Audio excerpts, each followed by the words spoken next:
अस्सलाम वालेकुम। फ़तेहपुर शेखावाटी के बेसवा गांव में हम यहाँ पहुँचे हैं और गांव के मेन चौक के पास ही यासीन खान साहब हैं। इनके दो पोतों ने अलग अलग फील्ड में शानदार सफलता हासिल की है। बड़ा लड़का यानिस का भारतीय सेना में चयन हुआ है और सारिफ है उनका जेई 2024 में चयन हुआ है। अस्सलाम वालेकुम। वालेकुम सलाम। ठीक हो? ठीक है, बिल्कुल ठीक है। तो कायम हॉस्टल की टीम की तरफ से ये अभिनंदन और स्वागत किया जा रहा है दोनों भाइयों का, यूनुस खां वल्द यासीन खां, गांव बेसवा। इनका एक लड़का अभी इंजीनियर बन रहा है। और शरीफ भाई बहुत बहुत बधाई आपको, मुबारकबाद। कौन सा अटेम्प्ट था? ये सेकंड ड्रॉप लिया था, पहले 12th के साथ भी दिया था जेई, और अब ड्रॉप लिया था जिसमें फर्स्ट अटेम्प्ट में 96 अप्रोक्सीमेट परसेंटाइल बनी थी और EWS कैटेगरी में। कौन सी कॉलेज मिली आपको? JCRC foundation Jaipur. तो और भी विकल्प थे आपके पास, ये कॉलेज कैसे चुनी आपने? अच्छी रैंक ठीक थी ना? हाँ, रैंक अच्छी थी, NITs भी मिल रही थी और IIITs भी बहुत सारी मिल रही थी। बस इस कॉलेज के अंदर मेरे को कंप्यूटर साइंस मिल रही थी जिसमें मैं मेरा भविष्य देख रहा हूँ, इसलिए मैंने इसी कॉलेज में चुना। कंप्यूटर साइंस में आप फ्यूचर देख रहे हैं, बहुत बढ़िया बात है। अपनी सफलता का श्रेय कहाँ से आपको इस तरह का माहौल मिला जहाँ से आपने इस पायदान को छुआ है, सफलता के आसमां को छुआ है? जी, सबसे पहले तो मेरे मामा जी रफ़ीक खां कासली, उनका धन्यवाद करना चाहूँगा। इन्हीं के कायम हॉस्टल में मैं रहा था और इन्होंने मेरे को हर वो चीज़ प्रोवाइड करवाई जिससे मैं मेरी स्टडीज़ को आसान कर सका। बहुत बढ़िया। तो सारिफ खान को आप सुन रहे थे, जिनको गवर्नमेंट कोटे से और जो इंजीनियरिंग कॉलेज है वो मिली है। ये नूर मोहम्मद खान जी है कायम हॉस्टल से, आसिफ खान जी बेसवा के ही हैं और ताज मोहम्मद खान जी बेसवा। ये यूनुस खान साहब हैं, दूसरे बेटे का इनाम जो ड्यूटी पर हैं यानिस, उनका इनाम इन्होंने, और एडवोकेट जाबिर खान जी और अपने रफ़ीक खान जी कायम हॉस्टल। ये जोड़ी बहुत पुरानी है, कायम खानी छात्रावास के दिनों की याद इन्होंने दिलवा दी है। और अल्लाह पाक सलामत रखे और ऐसे ही आगे बढ़ते रहें। अब अलग अलग जो फील्ड हैं उनमें ये आगे बढ़ रहे हैं। कायम खानी हॉस्टल द्वारा तैयार किए गए होनहार, और आगे लाल मोहम्मद जी और फारूक खान जी, इकबाल खां और इमदाद खान जी किसी परिचय के मोहताज नहीं है आजकल, इमदाद ब्लॉग्स। और आज पता नहीं कैसे जेब में हाथ डाल रखे हैं, ये इलियास खान जी हैं। बहुत बढ़िया जी, एक ही घर से डबल धमाल, खुशियों की दोहरी खुशियाँ। क्या कहना चाहेंगे आप? ये बहुत खुशी की बात है। सबसे पहले तो मैं यूनुस खान जी को बधाई दूंगा, जो इनका बच्चा जो है आर्मी में उनका सिलेक्शन हुआ है। हम ताज अंकल भी खड़े हैं यहीं पर।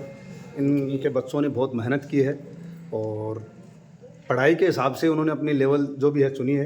अग्निवीर का एक बार तो ये माहौल हो गया था कि मैं खुद फौज में हूँ, इस चीज़ को मैं समझता हूँ। अग्निवीर का अपने जैसे कायम खानियों की बहुत दिक्कत आ रही है, बच्चे जा नहीं पा रहे हैं। हाँ हाँ, उसकी वजह यह है कि लोगों को ये लगता है कि नहीं कोई फ़ायदा नहीं है। नहीं, बहुत फ़ायदा है। पहला है यानिस, जो कि आर्मी में उसका आर्मी में सिलेक्शन हुआ है, तो उसकी बधाई है, वो हमने इनको दी नहीं। दूसरी और बधाई एक सामने हमारे पास आ चुकी है सारिफ के रूप में, जो कि अभी इंजीनियर में सरकारी कॉलेज है, इसको मिली है। बहुत अच्छी बात है ये। सबसे पहले तो मैं इनके माता पिता को बहुत बहुत धन्यवाद दूंगा कि दोनों बच्चों की अच्छी परवरिश की है और अच्छे संस्कार दिए हैं, जिसका नतीजा आप देख रहे हो। एक बच्चा आर्मी में है और दूसरा बच्चा जेई करके क्लियर हुआ। JCRC सबसे अच्छी कॉलेज है जयपुर की, राजस्थान की कहूँगा। इसका पंजाब में भी हो गया था, लेकिन ये चॉइस इसकी JCRC रही है। बहुत अच्छी बात है और इन फ्यूचर भी इन बच्चों से मोटिवेशन लेके हमारे गांव के बच्चे काउंसलिंग के रूप में आगे जाएंगे। बहुत ग्रेट है, ये शुरुआत है और अब लाइन लगेगी, ऐसी उम्मीद कर सकते हैं। यूनुस खान जी मुबारक हो बहुत बहुत आपको। आपको भी बहुत शुक्रिया। अस्सलाम वालेकुम। वालेकुम सलाम जी।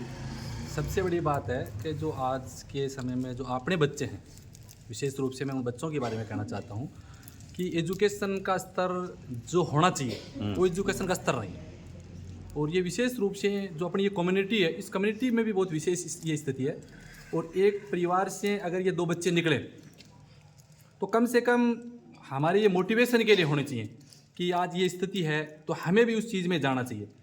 और अग्निवीर के बारे में तो मैं कहना चाहता हूँ, मैं तो इस अग्निवीर के शुरू से ही पक्षधर हूँ कि जो उम्र एक बच्चे की जो एक लाइफ होती है और जिसमें वो कोई भी लाइन भटक सकता है, उस लाइन में वो एक ऐसी सिस्टम में चला जाता है कि हो सकता है अगर वो परमानेंट हो जाए तो ऑल द बेस्ट, बहुत अच्छा है। अगर परमानेंट नहीं होता है तो हो सकता है बहुत ही एक अच्छा संस्कारी और एक अनुशासित हमारे घर का मेंबर जीवन का बहुत बड़ा सबक वहाँ मिलता सबक है। मिलेगा। और तो जो हमें और जो और है उस कम्युनिटी के लिए, हम के लिए इसकी से बढ़ना चाहिए। और ये काबिलियत आगे भी 10% है और हो सकता है ये जो सरकार है दिन प्रतिदिन ऐसा और भी करेगी, तो हमें इससे एक सबक लेकर हमें आगे बढ़ना चाहिए सर। जी रफीक खान जी, ये तो सोने पे सुहागा हो गया, आम का आम और गुठलियों के दाम। दो भांजे हैं, क्या कहते हैं उसको, मामा को ब्याह और माँ पुरस्कारी। दोनों बहुत अच्छा हो गया ये तो। दोनों जी। जो भांजे हैं उनके सिलेक्शन के अंदर इनके दादा दादी, स्पेशल दादाजी की जो दुआएं हैं उसमें बहुत बड़ा रोल है। और इनकी मेहनत है बच्चों की, और फौजी साहब खड़े हैं, उनका भी बहुत बहुत बड़ा रोल है आर्मी में मोटिवेट करने के लिए जो उन्होंने रास्ता दिखाया है। तो मैं धन्यवाद दूंगा उनको भी। और एक स्टूडेंट के साथ साथ भांजा और स्टूडेंट दोनों है सिलेक्शन, और इनके 2 ही लड़के हैं, दोनों का सिलेक्शन होना एक बहुत बड़ी उपलब्धि है। उम्मीद करते हैं कि आगे इनको देख के और भी बच्चे। अस्सलाम वालेकुम। वालेकुम सलाम सबसे भाई। पहले तो मैं जो हमारे बुजुर्ग जो इस दुनिया में नहीं रहे उनको भाई अल्लाह पाक जन्नत में जगह अता फरमाएगी। उनकी जो दुआएं हैं उनकी वजह से जो हमारा परिवार है, एक जो से गांव में हमको चौथ वाला परिवार बोलते हैं, हमारे परिवार के अंदर कम से कम 15-20 से ज़्यादा आर्मी में हैं, 2 डिप्टी भी हैं, और भी जो मतलब जो कमाई के सरकारी सिस्टम में या फॉरेन में भी अच्छे सेटल हैं, क्योंकि हमारे बुजुर्गों की वो दुआ है। और जो हमारे जो सारी भाई हैं, यानिस भाई है आर्मी में भी हैं, तो इसी तरह से ताज जो मेरे अंकल लगते हैं, इनके 2 बेटे आर्मी में हैं, एक बेटा कर्नाटक के लिए जाएगा, एक बेटा जो ऑफिस बना है वो अब आलिमा के लिए जा रहा है, तो आलिम बन रहा है। तो कहने का मतलब यही है कि ये सब हमारे बुजुर्गों की दुआ है। इसी तरह से इनको देखकर और जो बच्चे हैं उनको भी मोटिवेशन मिलेगा, और आप सब लोग वो जो गाइड करोगे तो इंशाल्लाह और लड़के भी उनको भी कामयाबी मिलेगी इंशाल्लाह। तो हमारे साथ यानिस खान अपने ड्यूटी पर हैं, वो जुड़ चुके हैं। अस्सलाम वालेकुम। वालेकुम सलाम। कैसे हाल? एकदम बढ़िया। मैं तो हॉस्टल के बारे में ये कहना चाहूंगा, पहले पेपर पास यहाँ हॉस्टल से किया मैंने, कायम हॉस्टल से जी। तो एकदम हॉस्टल में ऐसा माहौल रहा, एकदम मतलब लाइब्रेरी जैसा, एकदम पढ़ने के बाहर जाने की जरूरत नहीं पड़ी, एकदम माहौल अच्छा था हॉस्टल का। तो पहली बार में कोई पेपर क्लियर हो गया था, फिजिकल नहीं हो पाया उस समय, पैर फ्रैक्चर हो गया था उस समय। फिर दूसरी बार में वो पेपर क्लियर हो गया, फिर तीसरी मतलब उसमें फिजिकल क्लियर हो गया, फिर अभी ट्रेनिंग पर हूँ अभी। कहाँ पोस्टेड है आप अभी? अभी ट्रेनिंग चल रही है अहमदनगर में, आर्मड। ग्रेट। हम आपके उज्जवल भविष्य की कामना करते हैं, हमारी दुआएं आपके साथ है। खास तौर से आपके दादाजी यहाँ बैठे हैं, उनकी भी दुआएं आपके साथ है। एक पोत तो इंजीनियर बन रहे, एक आर्मी में चल गयो, तो सगली पोस्ट अठी नहीं लानी है। चौथ वाले परिवार की तरफ की बात है। बहुत अच्छा पढ़ाई में साहब, बहुत ही अच्छा है। ठीक है, मुकाबले को 15-14 काम कर रहे हैं, ठीक है, पर सके इतना होशियार है पढ़ाई में। आपकी कलम से भलो हो जाए तो बहुत बढ़िया है। जल्दी पूछो के खावे के, रोटी खावे या कुछ और खुलावा है अलग से कुछ है गालो के उठावरान है। काला खड़े दूध खपे में ना और क्या काला। बहुत बढ़िया, बहुत बढ़िया। हाँ हाँ। बच्चे तो सभी कामयाब हो सकते हैं अगर माँ बाप उनको थोड़ा बहुत समय दे, कम से कम 2 साल। तो किसी भी कंपटीशन के लिए 2 साल का समय अगर किसी बच्चे को दिया जाता है तो 90% है कि वो अपने जो भी क्षेत्र चुनता है उसमें सफल होता है। ये मेरा अनुभव है। यस। बाकी सीकर में ये नहीं कि कोई बच्चा कायम हॉस्टल में रह रहा है तो ही हम उसकी हेल्प करते हैं। अच्छा। कहीं भी रहे हमें बताएं।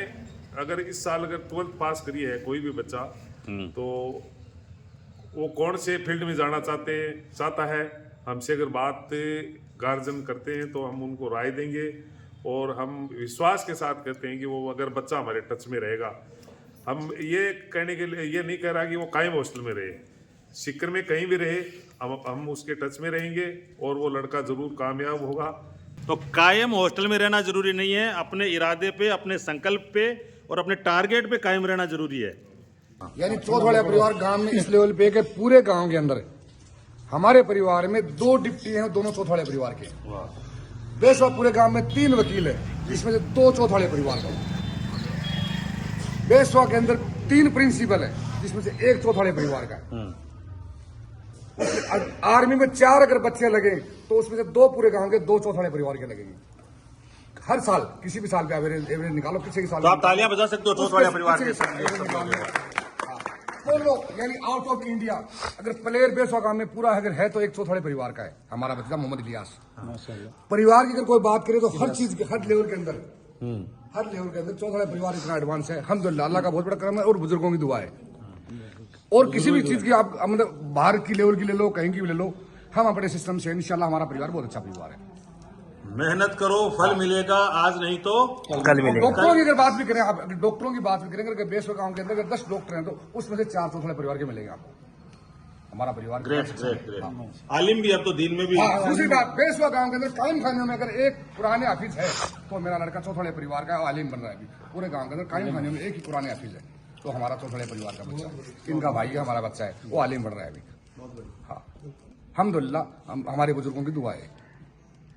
दुआ कबूल भी हो रही है, बच्चा भी बहुत मान रखे मेरा। चुनाव वाली बात बोल रही हैरी वो मेरे पढ़ने के माए पहली में जान लगे कच्ची में जद से लेके तो पढ़े नहीं, जैसे पढ़ लियो फिर फतेहपुर पढ़ लियो, सीकर पढ़ लियो, जयपुर पढ़ गयो, कदे फालतू टावरांग सागे बंद फिर कदे भी। अब भी रात में 11 बजे तक ही मकान में पढ़े। संगत बहुत बड़ी चीज है। और वो मेरो यानी से ने अब देखो फोन आसी, माँ सर्दी की ध्यान रखी, माँ खाने पीने को ध्यान रखी, बच्चा सा कौन फालतू टावरांग सा कदे बनी फिर गम बैठो दोनी बन बैठा मेरा। ताज बानो बहुत खुश हैं और बहुत खुश चलो बहुत मान रखी है, बहुत सारा दिन माँ के पास थी। बढ़िया जी, बहुत बढ़िया। इस जमाने में मान राख वाला टाबर करो, मान वाला टाबर होना बहुत जरूरी है और जल्दी दुआ मिले।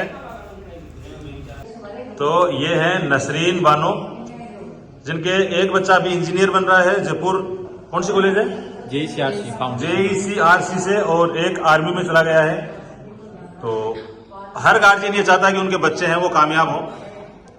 क्या ठीक लग रहे थाने 2 बच्चा नाम रोशन कर दियो पूरा परिवार को? के हिसाब की तैयारी करता था, घर रहता था, के हिसाब रहता आपको? रात दिन मेहनत करता हो जाता है और बूढ़ा ठहरा की खिदमत करता है, दवा की ससु बड़ो हाथ आकर मामा जी को है। मामा हर बात में मामा जी की मदद करिए, मामा जी के उसकी आज छोटा छोटा तैयारी करता, पढ़ता था, नहीं लगेगा अपना बच्चा भी थोड़ा सा आगे चल जिस हिसाब से हमेशा चीज लागती। मेहनत खूब करता। एक लड़को नाम है यानिस, एक वो सारिफ, यानिस आर्मी में, और सारिफ है अभी इंजीनियर बन रहे हैं। तो ठीक लग रही, बहुत बढ़िया हो गया, शुक्र है।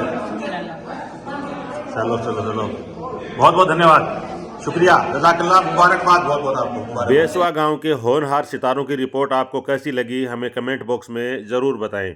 जो लोग चैनल पर नए हैं चैनल को सब्सक्राइब करें, वीडियो को ज़्यादा से ज़्यादा शेयर करें। हमारे साथ जुड़ने के लिए आपका बहुत बहुत धन्यवाद। जय हिंद, खुदा हाफिज़।